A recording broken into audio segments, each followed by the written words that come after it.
Good afternoon, everyone, and welcome to this lunch hour so long. My name is Kim, and I'm here with you for 3 days this week while we make the brand new Sweet Land of Liberty pillow.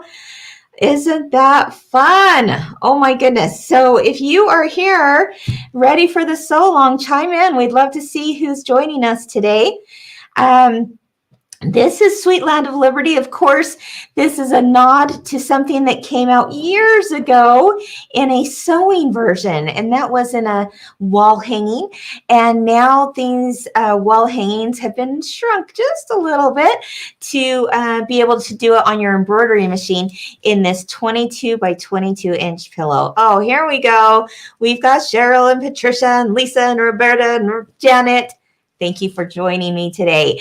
All right, so what we're going to do is this. So today, normally we have lunch hour so-longs and they're all live. And today it will be live. Today is Monday and it's the first day of the Sweet Land of Liberty so-long. So this is going to be live today. And today I'm going to be talking about how to do the background quilting and how to applique this cherry block. Let's take a close-up look of that. Isn't it sweet? So we're going to be talking about that. But of course, once you know how to do this process of background quilting in your hoop, if you wish to do it on your embroidery machine, there we go. Isn't that so cute? Once you learn how to do that and then put the applique on top, then you're able to do all of the rest of these applique blocks.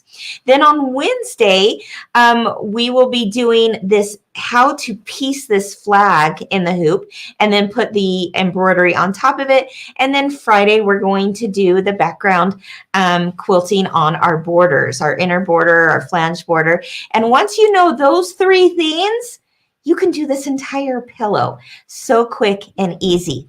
If you are new here and are not sure about where to get this, you can find this as an instant download at kimberbell.com. Just go up to products and then select digital downloads, and there you will find the Sweet Land of Liberty pillow.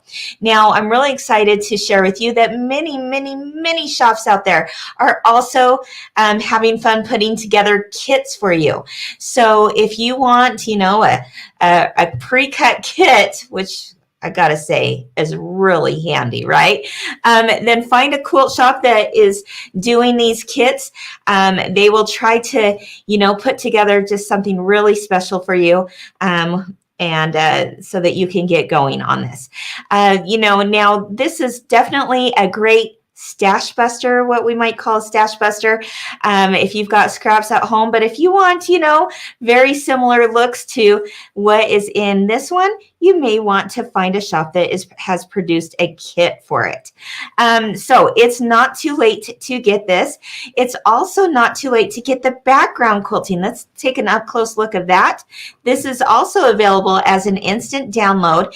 And did you know that you can do your background quilting all in the hoop so that when it's done, it is really done. Look how cute that is around the inner border. It says Sweet Land of Liberty, Sweet Land of Liberty, Sweet Land of Liberty. And then one of our digitizers put this together with all of these fun motifs that come directly from the applique pieces themselves.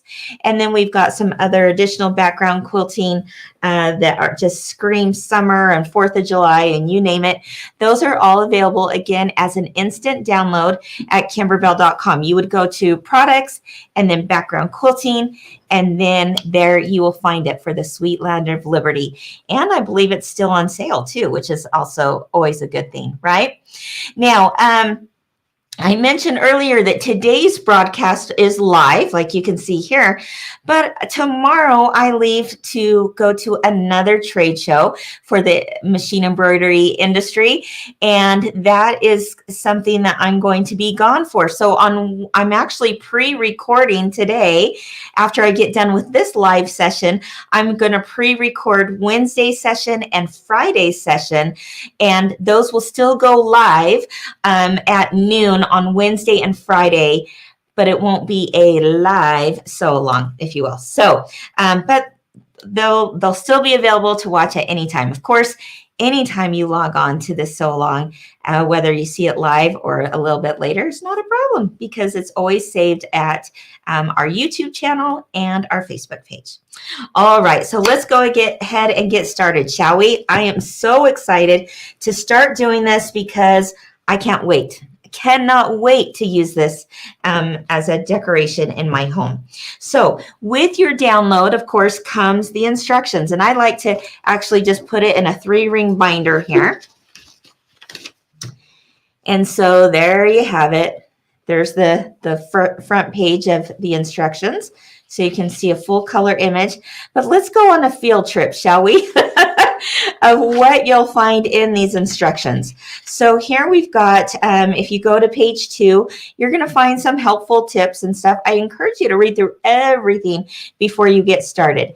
And then what I love, what our product development team has done is also shown you how we separate our blocks into separate bags. So I've already done that. As you can see, I'm ready to go with my cherries and then my peace flag and my cake.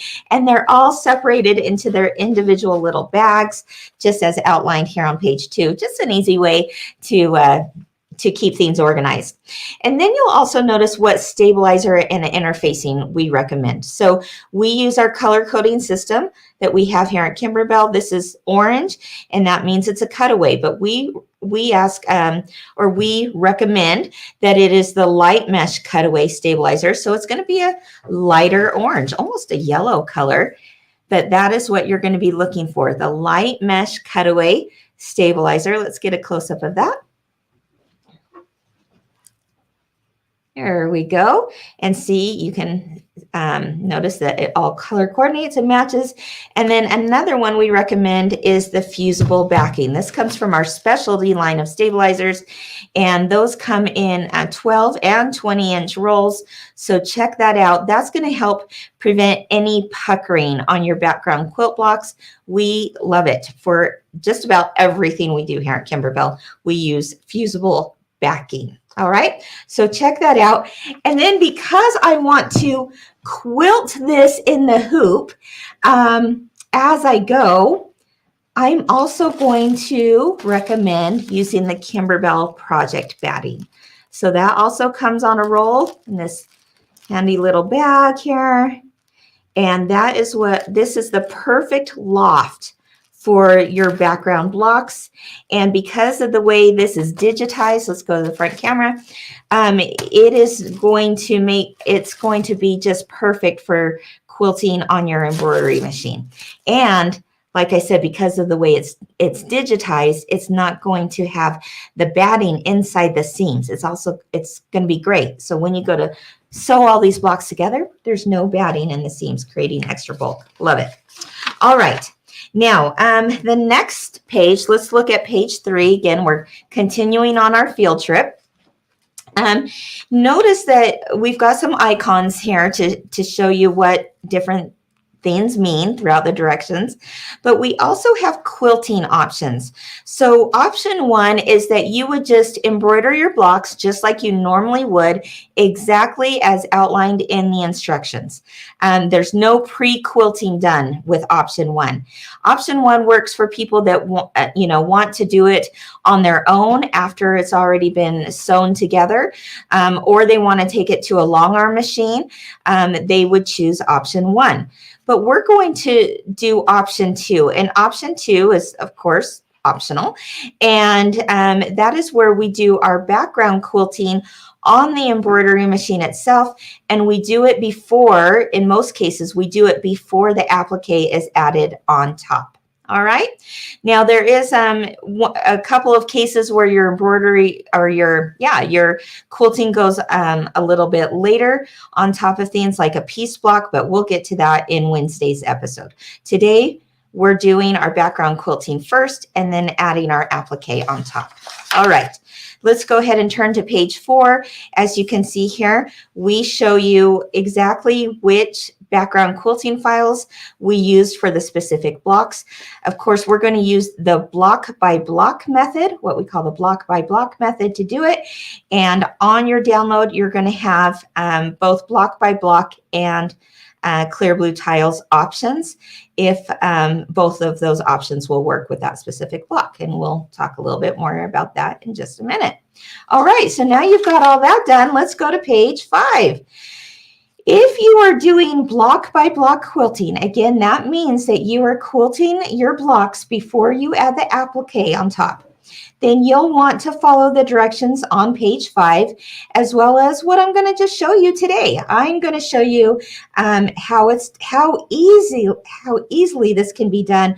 But if you want additional reference, you can see it here on page 5.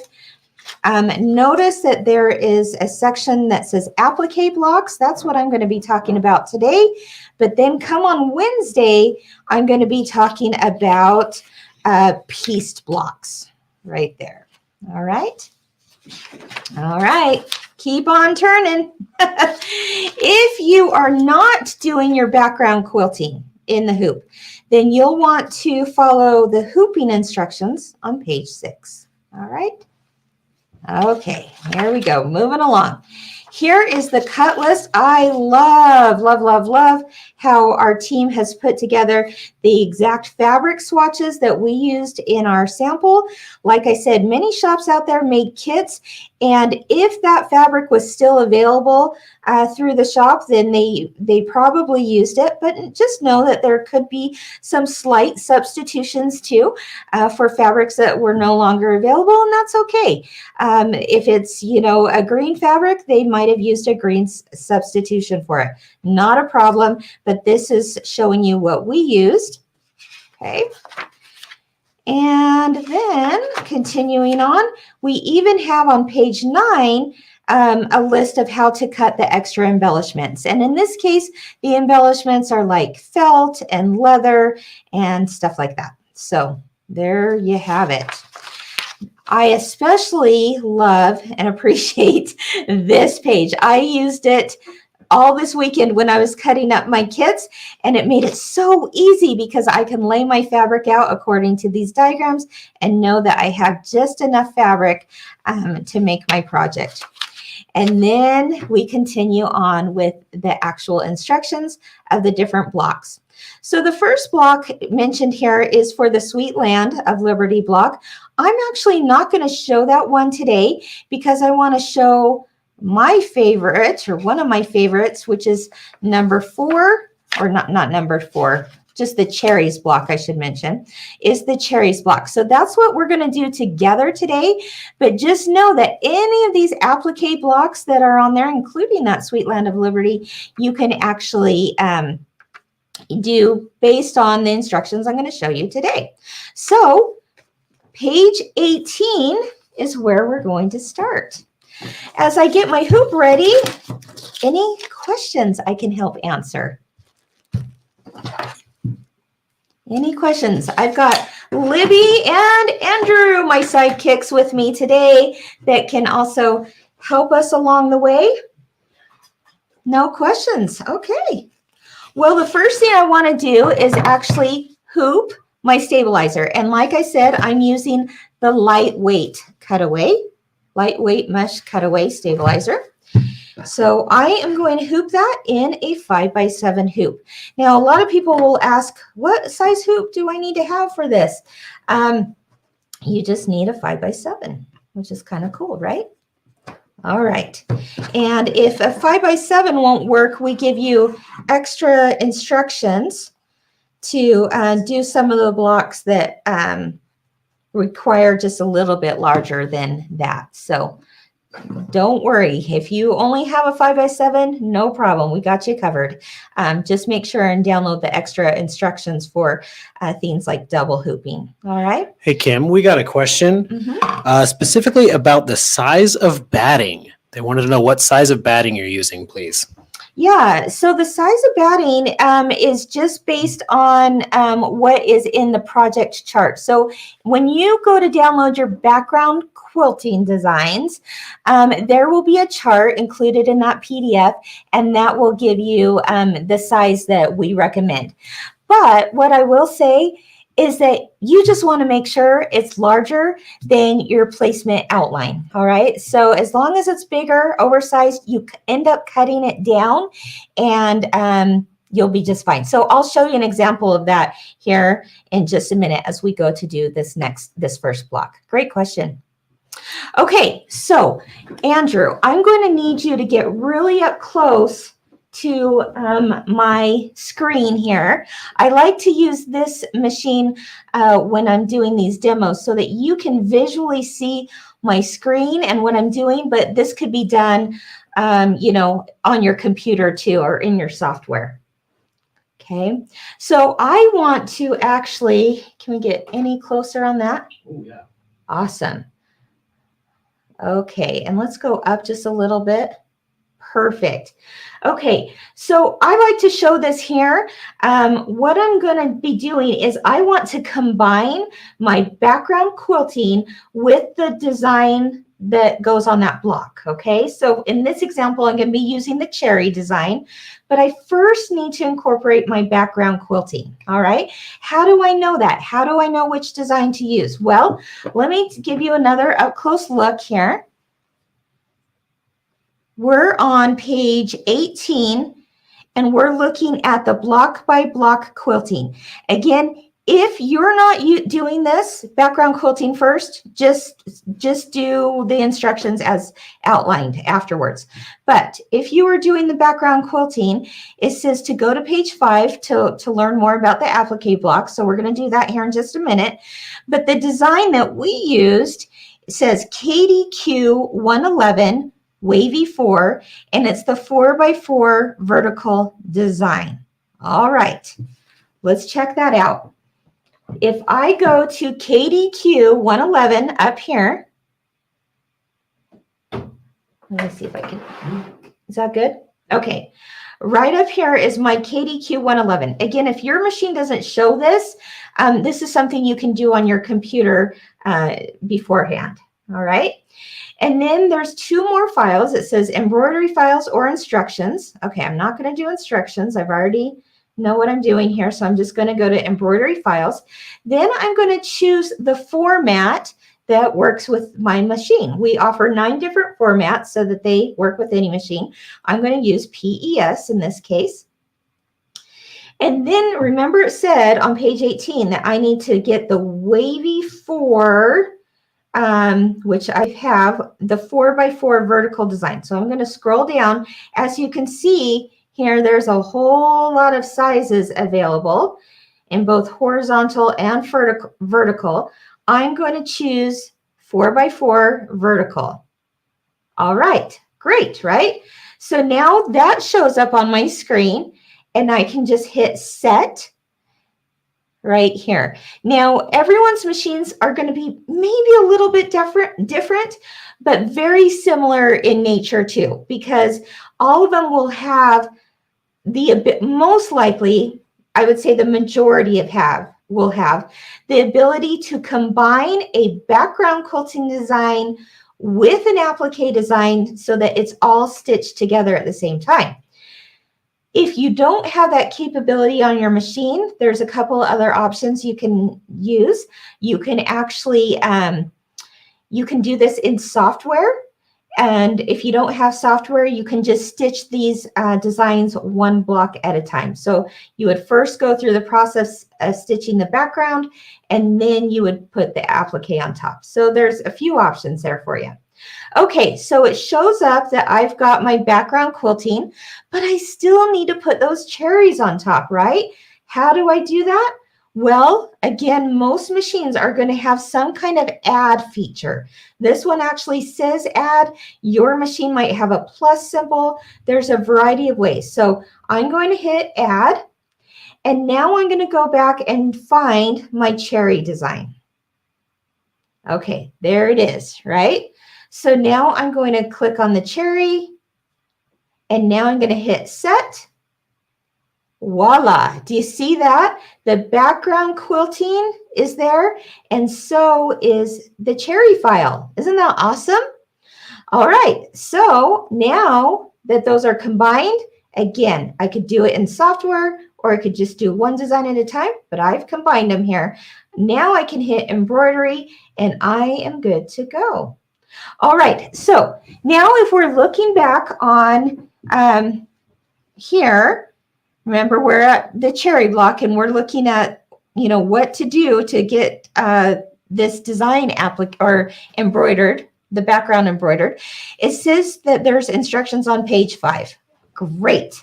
Well, I'm going to show you what they are, but I'm going to show you in person how easy it is to do. So even if you don't want to follow the steps on page 5, just use it as a reference as I go through and do it here on the machine. All right. Now, the first part says to follow the instructions for the applique blocks. Perfect. This is the area I'm going to be doing this in. All right. So I'm going to grab my cherry block bag, and I've already pre-cut my fabrics in here. I've got my background fabric, and I've also got my leather. Oh, so cute. My leather and my green fabric and another red fabric. Oh, these are cute. All right. So here we go. The first thing it says under applique blocks, we're on page 5, it says if using fusible backing, in addition to the stabilizer, you'll want to fuse it to the wrong side. So let's go ahead and get an overhead shot here. This is what we're talking about, fusible backing, okay, on the back side of my fabric. I've already done that step, okay? I pre-fused it. Just takes a few seconds with a hot iron. No steam is needed. You just take a hot iron to it, place it on there for a few seconds, move your iron, place it for a few seconds. It's going to adhere to it, and it's going to stay. That stays in the project. And what I love about this fusible backing from Kimberbell is that it's going to reduce puckering, and it just gives it a nice, it doesn't feel too floppy, but it still is nice and supple like fabric is. So it's not stiff by any means, but it does stay on the background block. And it's just a fantastic product. Love it for the non-puckering. Love it for if you're appliquing, light fabrics on top of dark fabrics. It also is a great way to prevent shadowing. It's just a really great product to check out. Find that at your favorite quilt shop. They carry it. Okay. So I've already got it fused on there. And like the directions say, this is in addition to your stabilizer that you've already hooped in your 5x7 hoop. All right.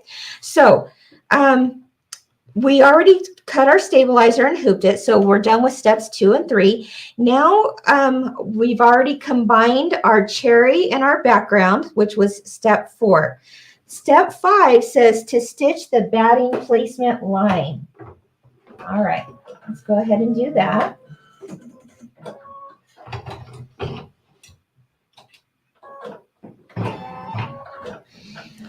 Here's a question for you, Kim, while that's Sure. stitching out. Okay. This is a question from Lynn Geldmeyer, and she's wondering, do you back your large piece of fabric with the SF101, or do you cut your fusible stabilizer separately?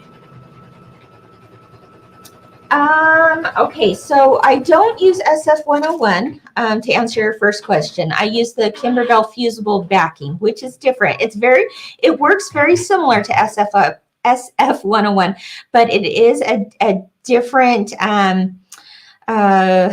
texture. It just has a different feel to it. It doesn't have all the little sticky dots like an SF101 does. Fusible backing is different. So I do back it up, but what I do is I usually just will take a look at my background fabrics and see what sizes I have in background fabrics, and then I'll cut up a bunch like 6.5 by 6.5 and then fuse it onto the back of that 6.5 by 6.5 inch block. I hope that helps answer your question. Okay, so here we go. We've got the background the placement line for my batting. And to answer somebody's question earlier about how big to cut the batting, I just make sure that it's larger than that background block. If you want very specific numbers, you can certainly look at the chart. You could also look at what size your finished block ends up being. So in your instructions, let's go ahead and just take a look here. That could help. If I were to look at my cherry instructions here, I would notice that the background is going to be cut at the end to 4.5 by 4.5 inches. So I would probably just cut my block of batting to 5 by 5. You know, it just needs to be a little bit larger so that you can grab onto it and be able to cut it away, as you'll see me do that here in a minute. So that's another way you could find out how big your batting is. Again, I just took an oversized piece and place it on there. All right.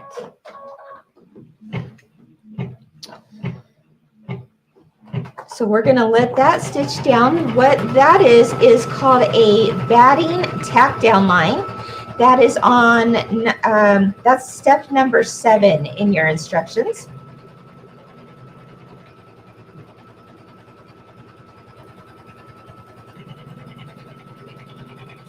Oh, and here's one more question. This one is from Janice Powers. She's asking, are you adding fusible backing to all fabrics? That is a great question, Janice. I am not. You certainly could, like, I only do it. My rule of thumb is always on background fabrics. So any of the background blocks, I will absolutely do that. But if it's an applique fabric, no, I don't usually do it, with one exception. If I am using a light colored applique piece placed on top of a dark fabric, and I want to prevent some shadowing, what we would call shadowing. So say, for example, you had a white piece of fabric, you were placing on a dark piece of fabric like black. If you want to help prevent the shadowing so that white stays white and doesn't turn gray, then put fusible backing on it. But that's really the only times I use it, or when a fabric is very lightweight, to give it more stability, I'll put some fusible backing on it. So that's kind of my rule of thumb. All right, so now I have stitched what we call the tack down line. I'm now on step 8, where it says to trim the batting close to that stitch line. All right, so I've got my Kimberbill handy dandy scissors and tool set here. Absolute favorite. As you can see, this was a really oversized piece of batting. It does not, I just eyeballed it. It does not have to be that large. You just need to make it just a little bit larger than this outline here. Okay, but this helps me just to grab onto it and cut away the extra.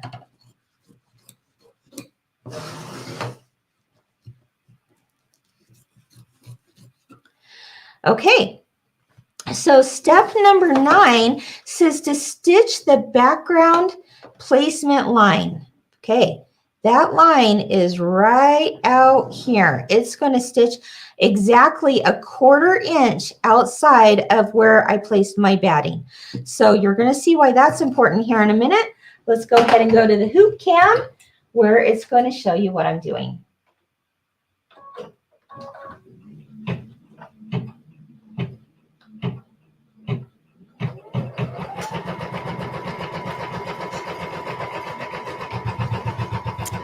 Margaret is wondering, do you slow down your machine while stitching out the placement lines and tack down stitches so that they don't skip? You know what, Margaret? I don't. But, and I'm not sure that would help as much as maybe if that's happening for you, you could just hold on to the string while your machine starts. So you hold on to one end, then the machine will start, and then you can just let it go. So that may help grab. Sometimes, especially when we get to doing these basting stitches, for whatever reason, maybe your bobbin's not grabbing that thread. But if you just kind of hold the end tight till it does a couple stitches and then let go, then you shouldn't have a problem with that. Okay, hopefully that helps. All right, can you see now that there is an outline around here? Can we get closer up on that?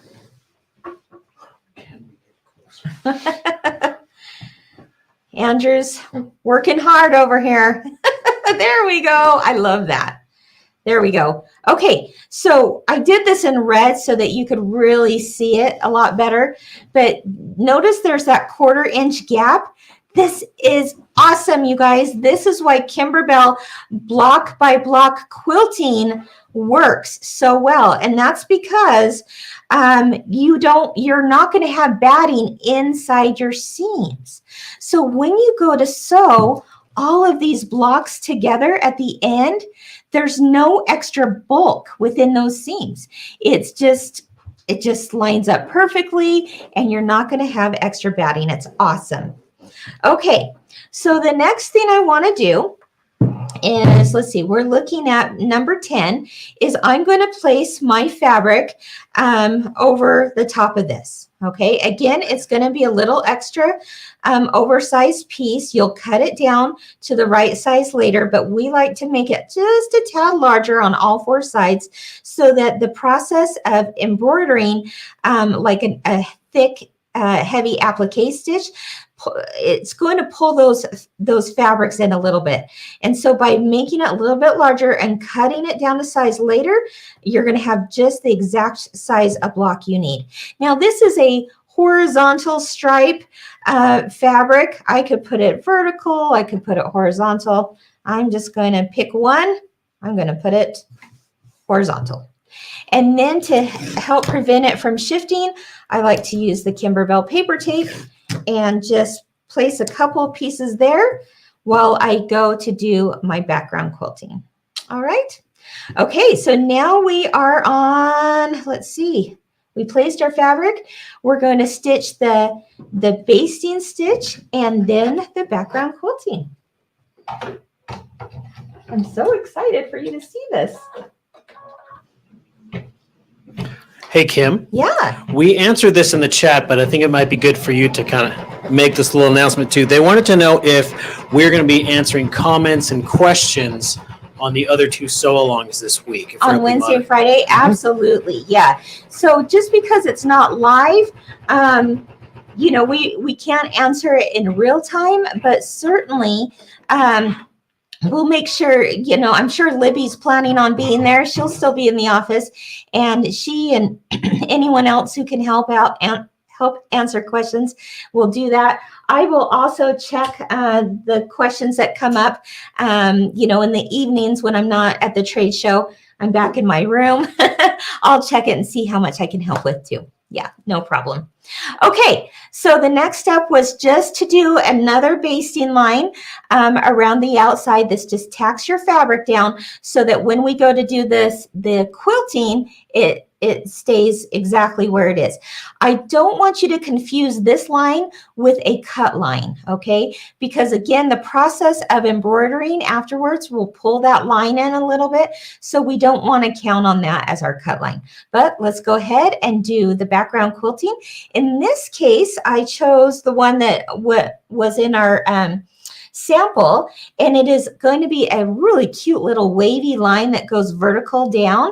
And you know, our sample makers, they made it their wavy line in white thread, but I really want you to see it even better than that, so I'm going to do mine in red. I think that's going to be really cute to have red waving lines. Are you kidding me?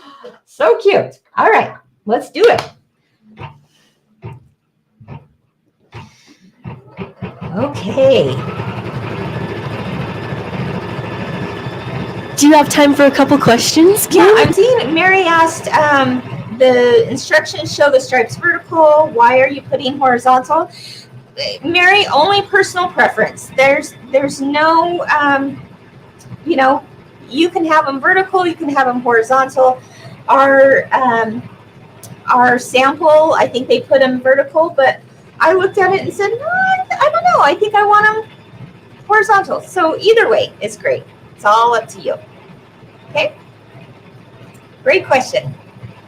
Yes, another one. Oh, and Judy is also wondering, she's wondering, do you use embroidery thread or regular cotton for That's the a great quilted question, stitch? Judy.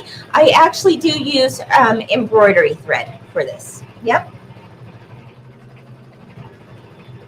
Oh my gosh, I'm so glad I did this in red because I want you to see how cute it is. It's just simple, but so, so cute.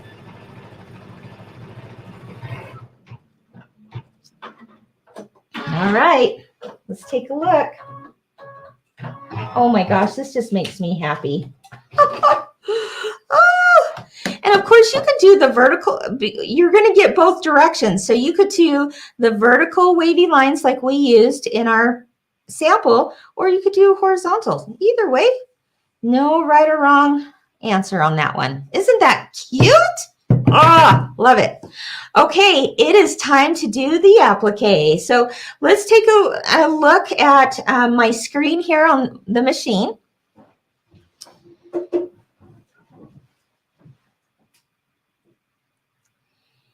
And what's going to happen first is a placement line for the leaf. Okay, so we stitched our background quilting. Now that we've done that, we can go to page 18 again, where our directions were for the cherries. And now just continue with the process as outlined on page 18. Let's take a close look here. We've got the leaf showing, right? And if I look up in this top right corner, I can see that the leaf is outlined right there. That's showing me, just like you see, let's look at page 18. So we'll go to the overhead camera here. Page 18, number 2, it's the outline of the leaf. It's what we call the placement line for the leaf. That tells me exactly where that leaf is going to go. Okay, it's going to go right about here. And because it has a decorative stitch around the leaf, but it doesn't have a satin stitch, I'm actually going to change my thread real quick to green. And you'll notice what we recommend for the thread colors is also shown there in a little color box that's with the instructional step, which is pretty awesome, right? Okay. So let's go back to the hoop cam. Gotta love the hoop cam, right? Oh, it went up for a second. Oh, the hoop cam went out. Okay. Andrew will get it going again.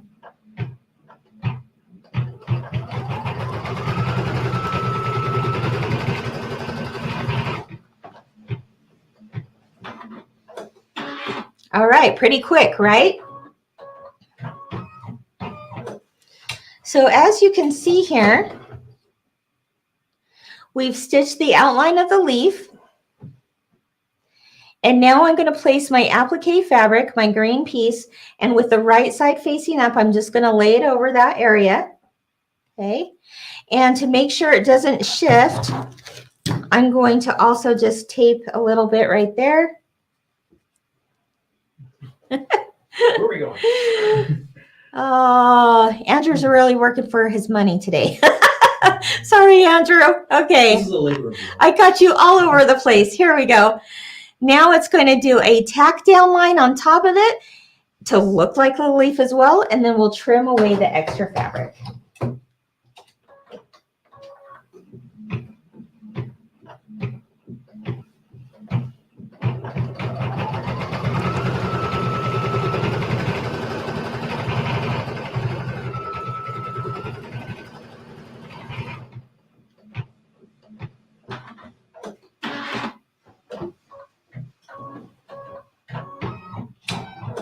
All right. Let's go ahead and go to the overhead. I'm going to now trim away this extra fabric. I'm using the Kimberbell duckbill scissors to do that. If you've joined me for so longs before, you know how I like to hold these. These duck bills, it's one of my favorite pairs of scissors, but I actually use the duck bill towards the center of the applique. I find that you get a cleaner cut that way, and that duck bill helps protect those stitches from being cut. All right, so now the next step is we're on number 6 in your instructions on page 18, and we're going to stitch the decorative leaf outline.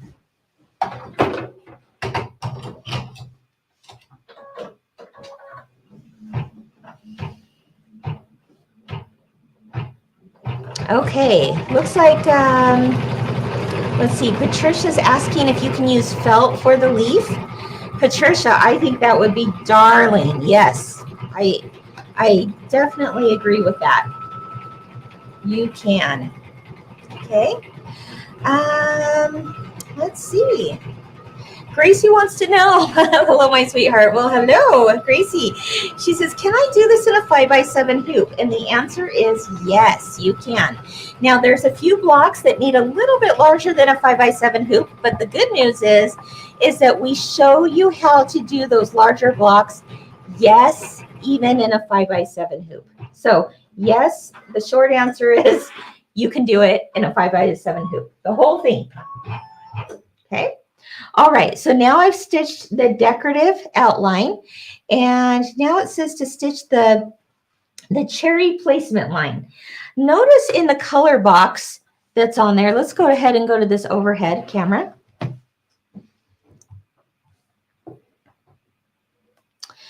If you're looking at the color blocks as along the way, it showed green, green, green, but then all of a sudden it turned to a box that just has lines through it. That means it doesn't matter what color you use here because it's not going to be shown in the final product. All right. So I'm just going to keep my green in because it's easier and you can see it better, but a satin stitch will eventually cover that up and you won't have to worry about it at all.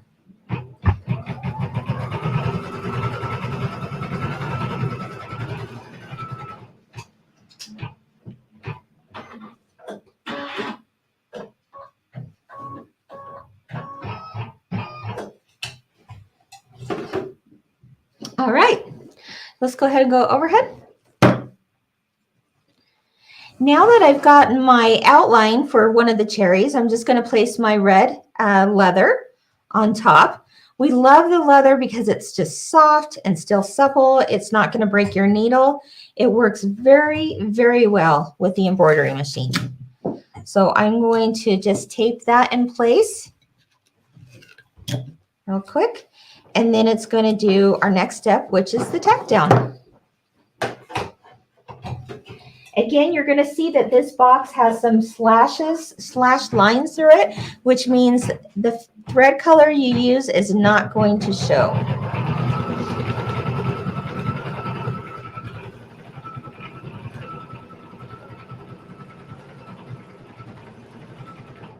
Oh, here is a good question from Melody Sanderson. Okay. She says, help, I forgot the batting. Other than redoing all the blocks, what would you suggest? So did you, Melanie, did you already quilt it, but without batting? I'm assuming. If you didn't do background quilting and you forgot the batting, it won't matter. You would do the quilting afterwards. If you did background quilting and didn't add batting, it's just going to make it more flat, but you can still, what I would do is add a large piece of batting to it from behind the whole thing once your blocks are sewn together. And then I would do something called stitch in the ditch. And that's when you would take your, let's see if we can get an up close here. You would take your sewing machine and you would literally stitch in between each of these seams, which is what we call stitching in the ditch. And you could do it that way. So the seam between the cherry block and like this patchwork block, I would stitch there. Then I would stitch across in this seam between the cherries and the sunflower block and then stitch that. So Melody does, yes, I did. So you did the quilting. Tell me a little bit more, Melody, because I'm happy to help. But hopefully one of those two answers also helps answer your question. So there you go. Okay, so now I've got my tack down stitch. I'm going to now trim the extra leather away. This leather works just like you would fabric. One thing you're going to want to be careful of, though, is to not iron it. You don't want to iron over leather. If you need to iron an area, then you would just do that with a pressing cloth. Okay, I want you to notice how I'm holding my scissors. Okay, one of the things that people have asked about before is, how to not get the white to show on the sides because the background is white, and it's all in what scissors you're using, how you're holding them, and the angle of the blade. And so what I suggest is holding with your left hand very nice and taut. But do you see that because I've got this duckbill blade, that's going to help protect those stitches, and it's the angle that I'm holding it at is going to also allow it not to shred across. Not to shred across it. Like if I were if you hold it flat like this, well, not even. I'm trying to show an example that would show that line. It's because these scissors are too good, right? No. You just want to hold it at an angle and not flat is what I like to say. And just take nice little cuts. Do you notice there's no white showing at all? Let's see if I can get. You don't see any white surrounding that edge. Now, this is going to be covered anyway with a satin stitch, but I just wanted to point that out because if you use our leather on something that's a raw edge, just make sure that you are holding your scissors at an angle and that your hands are holding the rest of the leather nice and taut, and you're going to get a nice up close cut, and just take small little clips. All right, hopefully that helps that. Okay, so now let's turn to page 19. The next step is going to be the other cherry, and again, it doesn't matter what thread color you're using, so I'm just going to continue with the green, and then we'll place our next piece of fabric down.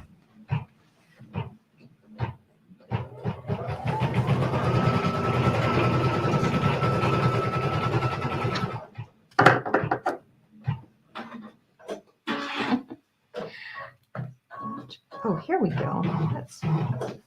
Here's a question from Dawn Gerard. Okay. She's wondering, how do you handle the quilting in the hoop for the cake block that is bigger than a 5x7 when your machine won't do bigger than a 5x7? Dawn asked that. I'm so glad you asked that, Dawn. I'm going to get to it in just a minute. We'll talk about that while I get this next fabric placed. Let's go to the hoop cam. I have stitched the outline, there we go, of the second cherry. So now I'm going to just place this fabric with the right side facing up. Okay, I'm going to take a little bit of tape just to make sure it doesn't move when I stitch on top of it. Okay, and then it's going to do the tack down line, and then I can answer Dawn's question. I'm so glad you asked. Okay, Dawn. And anyone else who's wondering, how do I do the background quilting on a block such as this cake block, but you don't have a large enough hoop to do the background quilting? Yes, we understand, and we want to make sure that you're able to do it, right? So you would use what we call the clear blue tiles method to do that. Okay, as I'm talking, I'm just going to cut around this extra fabric, all right? Cut away the extra cherry fabric. Okay, so what I want you to do, because this is going to come into play with a few blocks, You're going to need to know this information for like the Sweet Land of Liberty and the cake and even the flag. So this is what I want you to do. In fact, Libby, if you can find the link for us and put it in the chat, that would be awesome. But you're going to go to the Kimberbell YouTube channel and you're going to find oh my gosh, I can't remember what we called it, but basically it's how to do background quilting when you don't have a large enough hoop. Something to that effect, Libby. Okay. Do you see anything that rings a bell? We just posted it a few weeks ago. It should be probably close to the top of our YouTube page. There we go. I'm ready to stitch the cherries outline.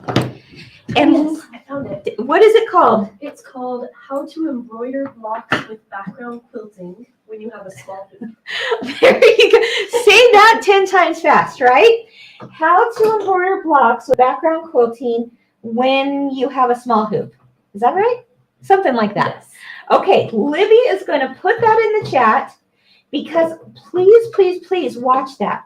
That is going to help you do your background quilting when you don't have a large enough hoop. So there you have it. Okay. All right. Now I'm going to do the satin stitch on these cute cherries. Oh my gosh. These cherries are so darn cute, aren't they? I want to do a whole cherry quilt with them. I do.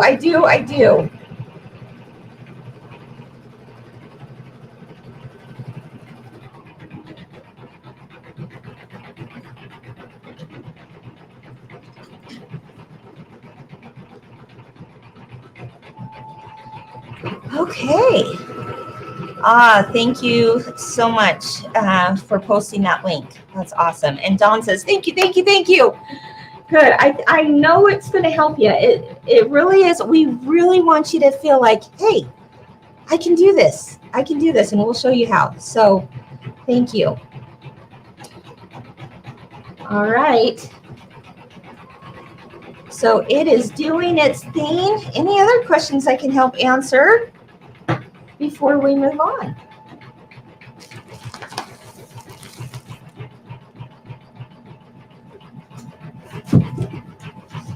Here is one from Deborah Conaway. Okay. She's wondering, can wool be used as well for the leaf? Oh my gosh, I love the look of wool. Let's go ahead and go in front.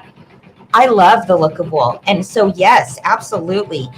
You know, that's what's fun about applique, right? Is that you can play around with so many different textures. Glitter would be really, really pretty too. So wool definitely would be a go-to. Wool, felt, glitter. What else? I'm sure you guys could think of some fun stuff too. Okay.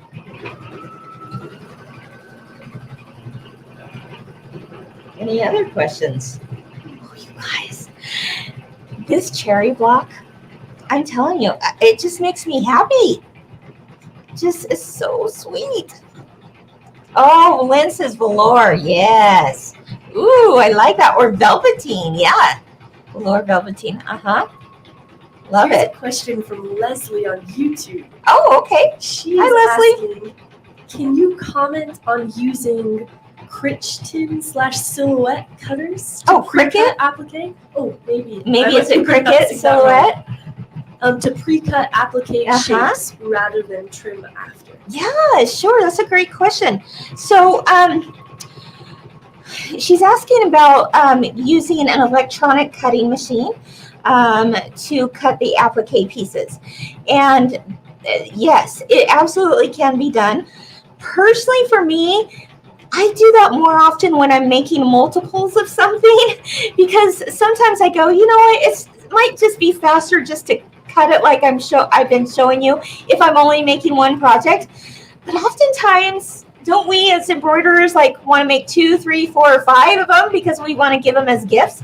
So if I was making more than one, I probably would use an electronic cutting machine because they're so fun, right?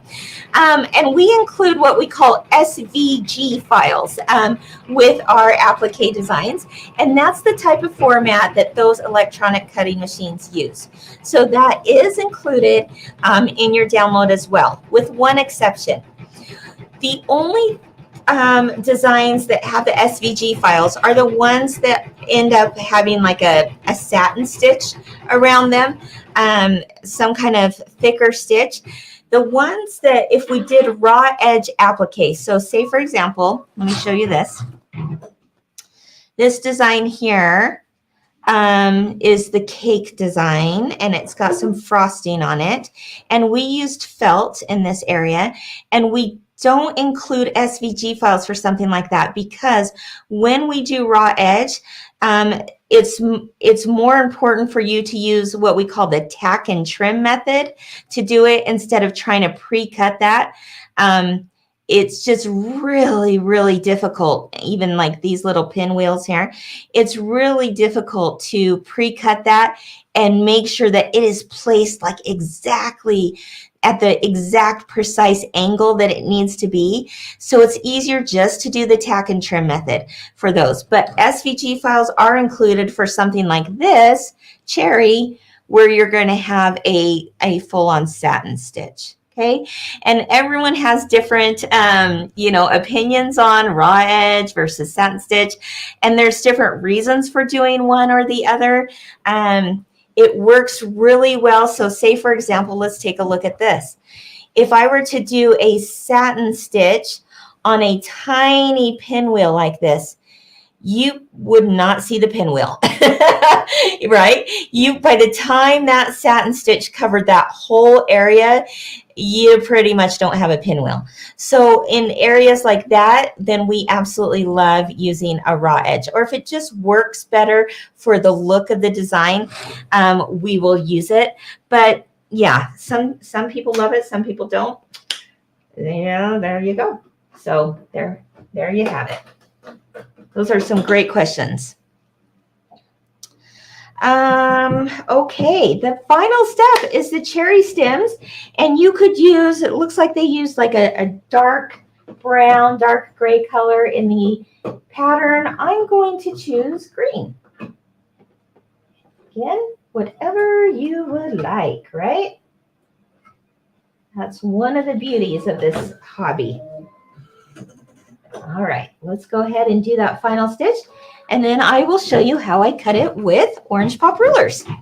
Okay, what other kinds of questions can I help answer?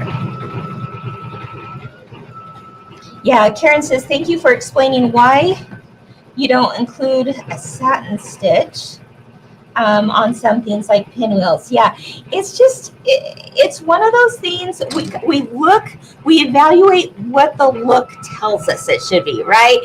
Sometimes it works so beautifully well with a satin stitch, while other times it would just take over the whole design and not the look we're going after. But there are some things that you can do to make a raw edge look really, really good. You could do things like adding like a fusible on the back of your fabric so that when you go to cut it, it's just like really nice, clean cuts, and it doesn't fray. You could also use like, what do they call that? It's like the, oh my goodness, what's the word for it? It's like what you put on like little buttonholes so it doesn't fray. Fray check. That's one of the names for it. There's lots of brands for it, but that's something you could certainly use too. So there you go. That would help. And then also just the kinds of scissors you're using, how you're cutting, all of that stuff does make a difference with how the final look of a raw edge applique ends up. All right. Oh my goodness, you guys. Look. Oh, I'm so happy. So happy. Okay, I know I keep saying I want to do a whole cherry quilt of this, but I want to do a whole cherry quilt of this. I'm saying it again because next time I'm thinking, okay, a different fabric and maybe red glitter. And then the time after that, maybe I'll add another red fabric and another like red velveteen, or maybe I'll do felt or velour. Oh, you guys, there's so many thoughts and ideas and stuff that you could do. And to have a whole cherry quilt, well, that's my dream, guys. Anyone wants to send me a cherry block, I'll tell you my address. Then I'm going to have a head start, right? Kidding, kind of, right? Okay, now I can pop this baby out of the hoop, and I am ready to square this up. So this has to be squared up to a 4.5 by 4.5 inch size. You could do it with a regular ruler, certainly. You know, just like anything, we could cut fabric with a regular pair of scissors, right? But why when you can use a rotary cutter? Am I right? There's always tools that just make things a little bit easier. And I think that's what Orange Pop Rulers does too. So this is a series of rulers from Kimberbell. You can find it at your favorite quilt shop, and they come in squares and rectangles and all these kinds of sizes, and they are fantastic for doing squaring up your blocks for Kimberbell quilts, of course, but they can be used for anything. So these are the standard sizes we have that work with standard size quilt blocks: 4.5 by 4.5, 6.5 by 6.5, 8.5 by 8.5 inch. You could use the outside of the 8.5 by 8.5 to do a 10.5 by 10.5 inch block. So lots of uses with one set of rulers. Again, these are the squares. There's also rectangles. So I'm going to show you how I use these. This is the 4.5 by 4.5 inch. It's engraved here into this frame, and I'm going to place it right on top of my block. Don't you love how this is a window? Okay, this is really nice, especially when you start doing things that like have dimension on them. That's going to help that just lay nice and flat. But what it does is that this allows me to visually center my block before I take that first cut, right? How many of you have ever taken a block and you're like, oh no, I got this, and you start cutting on one side, and then you go, oh boy, I just cut way more than I needed to cut, and now my block is lopsided, right? It's not centered, heaven forbid. Well, all these things make a difference, right? We want to make sure it's just so. And so I can take this 4.5 by 4.5 inch block, square it up, visually see it before I cut, and then I cut it, right? And what you're doing is you're cutting on the inside square here, okay?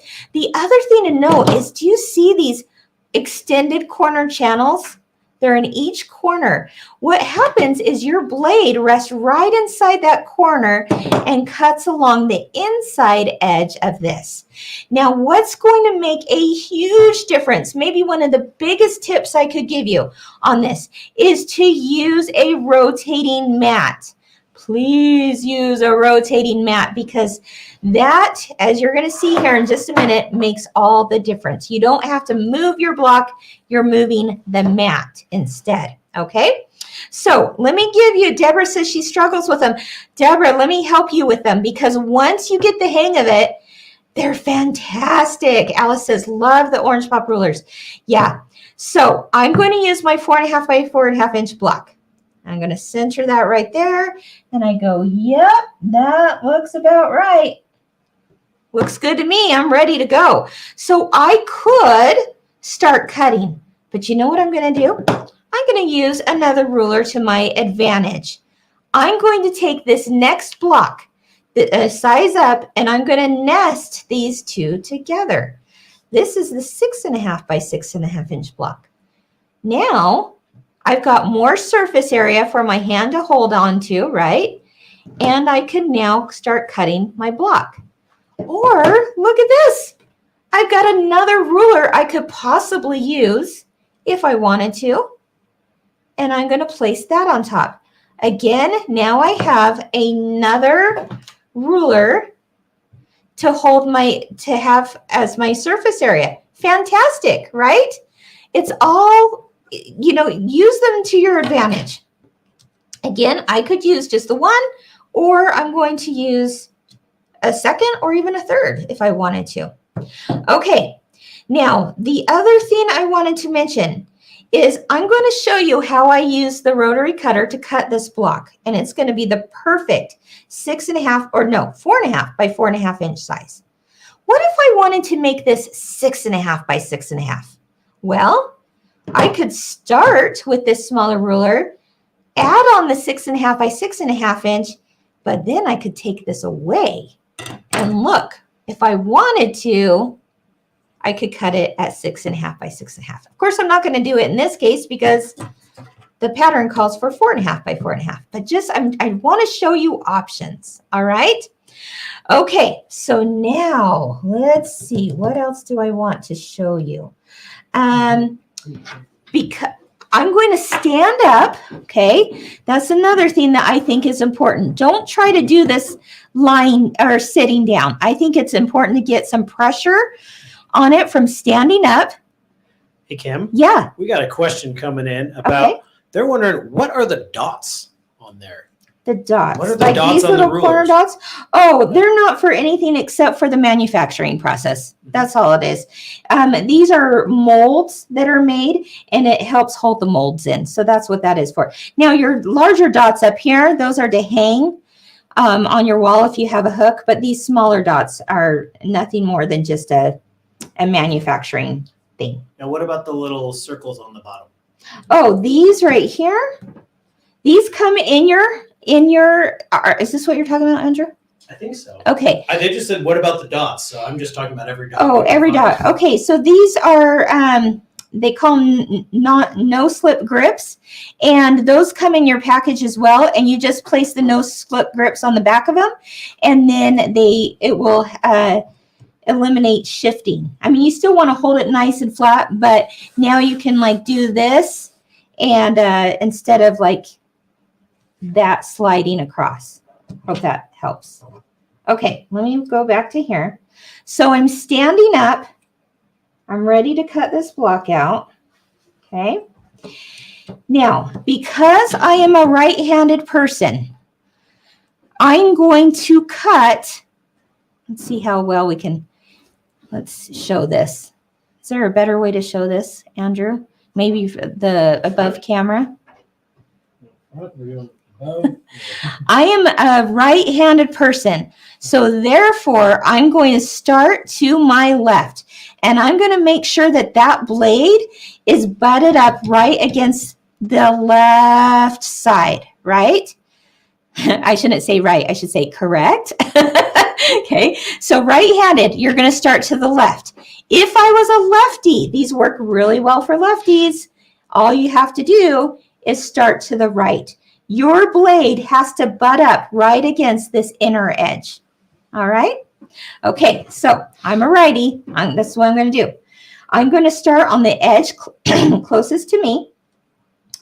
Place that blade in there, and I'm just going to go all the way up to the other extended corner channel.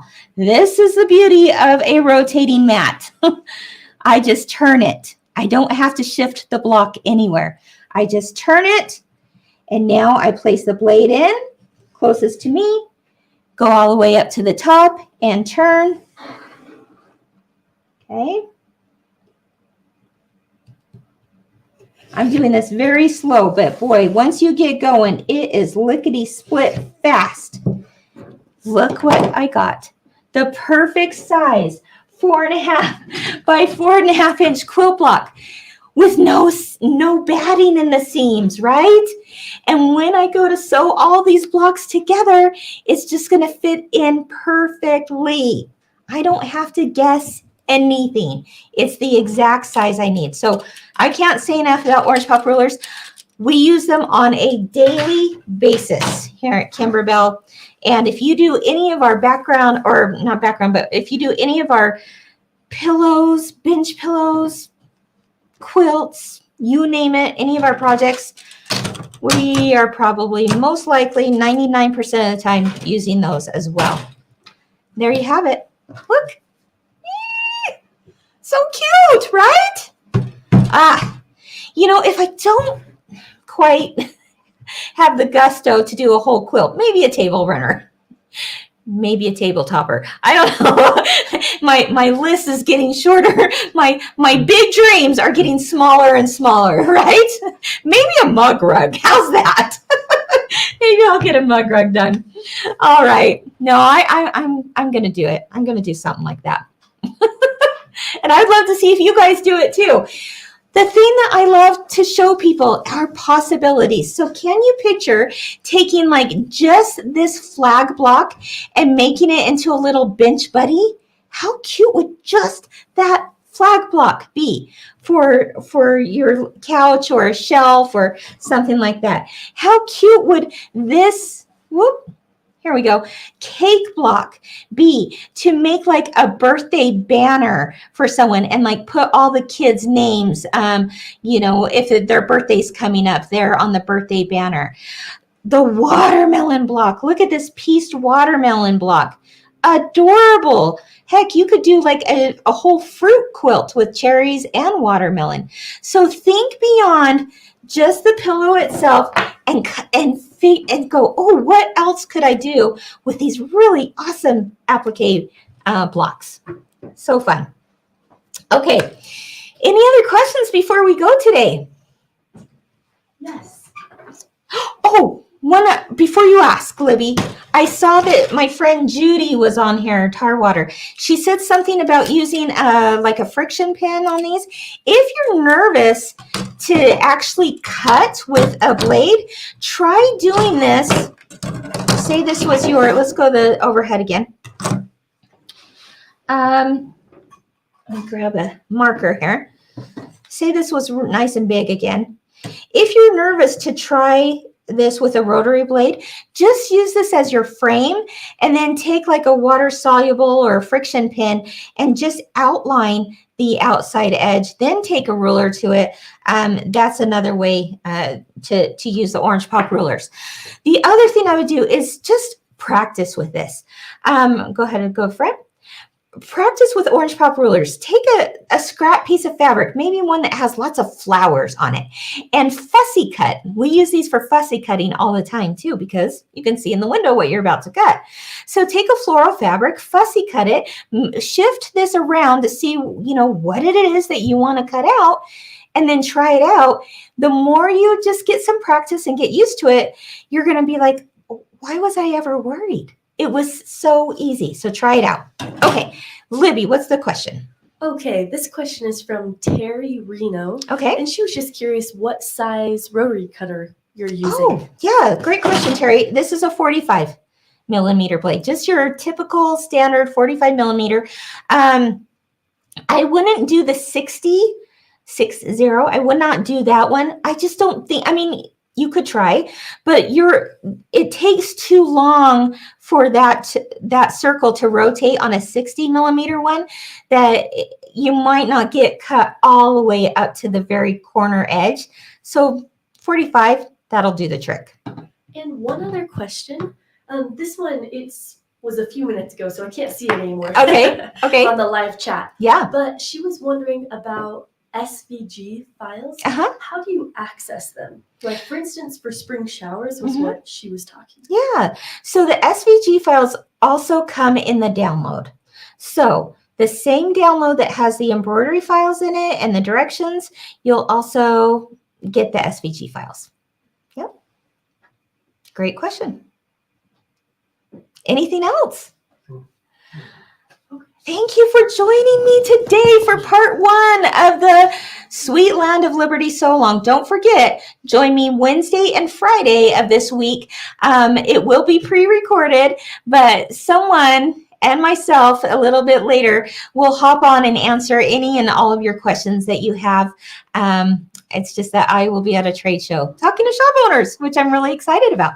So, and the question is, which blocks are we doing Wednesday and Friday? Which blocks? Okay, so Wednesday we are doing the pieced flag block, okay? And then Friday I'm going to talk about the border blocks. So everything that we are talking about this week, when you know those 3 things, you can do it all. Okay. All right. When will the embroidery for the outside strips be done? That, Judy, that's on Friday. Friday show. Okay. All right. I hope you'll join me for What's New Wednesday this week. I will be filming live from the trade show. This is in Vegas. So I will be there doing What's New Wednesday from there. But so long, that's a little harder to do on the road, right? Although I'm sure Andrew wouldn't mind a vacation, but it's hardly a vacation, right? All right. Thank you, everyone, for joining me. I hope you have a wonderful day. If you are new to this and you haven't downloaded it yet, it's not too late. Go grab the background quilting files on a sale, and then also the pillow pattern itself. And just think of all the other possibilities you're going to have with such a fun pillow like this. Have a wonderful day, everyone. Bye-bye.